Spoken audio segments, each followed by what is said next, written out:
पंजाब सरकार और राज्यपाल के बीच चल रही खींचतान का मामला आज सुप्रीम कोर्ट पहुंचा। सुप्रीम कोर्ट ने गवर्नर को लेकर काफ़ी तल्ख टिप्पणी की है। इस पर ज़्यादा बातचीत करने के लिए हमारे साथ पंजाब के कैबिनेट मंत्री हरपाल सिंह चीमा साहब, सुप्रीम कोर्ट में मामला पहुंचा गवर्नर का। उसमें कोर्ट ने ये टिप्पणी की कि जिस तरह से बिल को रोका जा रहा है वो गैर संवैधानिक है, और किस तरह से गवर्नर जो है वो ये कह रहे हैं कि जो सत्र बुलाया गया वो उसको रद्द किया जाए। और साफ तौर पर जो टिप्पणी निकल के आई है उसमें ये कहना है कि आप जो है, आपको पता है कि आप आग से खेल रहे हैं। तो इस तरह की टिप्पणी सुप्रीम कोर्ट का गवर्नर के प्रति आना कैसे देखते हैं? देखिए, पंजाब के लोगों ने आम आदमी पार्टी की सरकार को चुना है। भारी बहुमत से पंजाब के लोगों ने हमारे माननीय मुख्यमंत्री सर भगवंत सिंह मान जी को मुख्यमंत्री बनाया।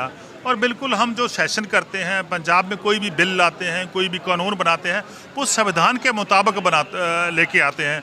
तो मैं समझता हूँ माननीय गवर्नर साहब को संविधान का सम्मान करना चाहिए। हमारे माननीय मुख्य गवर्नर साहब संविधान का बहुत बार अपमान करते हैं। वो बीजेपी की तरफ खेलते हैं, जैसे क्योंकि वो बीजेपी के अपॉइंट किए हुए गवर्नर हैं। पहले वो बीजेपी की तरफ से कई बार महाराष्ट्र से जीत के भी आए हैं 2-3 बार। तो अब भी उनके मन में बीजेपी खेलती रहती है, तो उनको ये छोड़ देना चाहिए।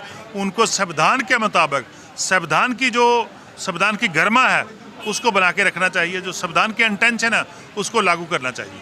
कोर्ट की तरफ से ये भी कहा गया कि जो सलाहकार हैं गवर्नर के, शायद उनको देखना चाहिए, क्योंकि बार बार यही बात उठाया जा रहा है कि जो सलाह लिया गया कहीं ना कहीं वो गलत है, और यही वजह है कि जो विधानसभा का सत्र है पिछले दिनों नहीं चल पाया। देखिए, मैं तो पहले भी कई बार बोल चुका हूँ कि माननीय गवर्नर साहब को संविधान के मुताबिक काम करना चाहिए। माननीय गवर्नर साहब को अपने सलाहकार बदल लेने चाहिए। मैं तो बहुत बार बोल चुका हूँ।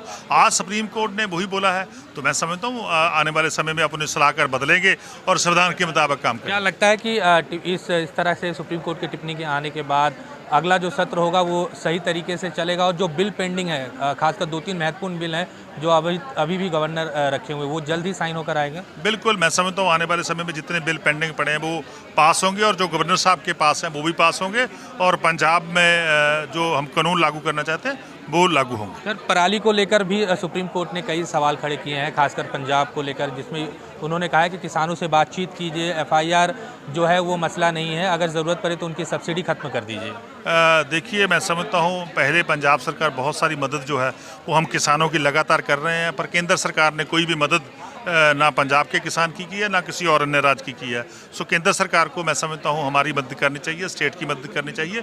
हमारी सरकार ने लगभग 56% जो हमारे मामले इस साल कम हुए हैं, वो आने वाले समय में और भी कम होंगे। और दूसरा, मेरी किसान भाइयों से अपील है कि वो भी बिल्कुल पॉल्यूशन कम करने में हमारा सरकार का साथ दें। ठीक है, तो ये हरपाल सिंह चीमा थे जिन्होंने साफ तौर पर सुप्रीम कोर्ट की जिस तरह से टिप्पणी आई, चाहे वो पराली के मामले में हो या फिर गवर्नर के मुद्दे पर, तो साफ तौर पर कहना था कि गवर्नर के मामले में गवर्नर जो हैं वो क्योंकि बीजेपी से चुनाव भी लड़ते हुए आए हैं, और ऐसे में उनकी जो सोच है वो कहीं ना कहीं केंद्र सरकार और बीजेपी से प्रभावित है, और यही वजह है कि जो विधानसभा है उसके कार्रवाई को जो है वो होने नहीं दिया जा रहा है। वहीं दूसरी तरफ पराली के मुद्दे पर भी जो हरपाल सिंह चीमा उन्होंने कहा कि केंद्र सरकार जो है उसको राज्य सरकारों की मदद करनी चाहिए, क्योंकि पंजाब सरकार की अगर हम बात करें तो साफ तौर पर उनका कहना है कि पराली के मामले जो हैं वो काफ़ी कम हुए हैं। खासकर इस बार अगर देखा जाए तो आधे से भी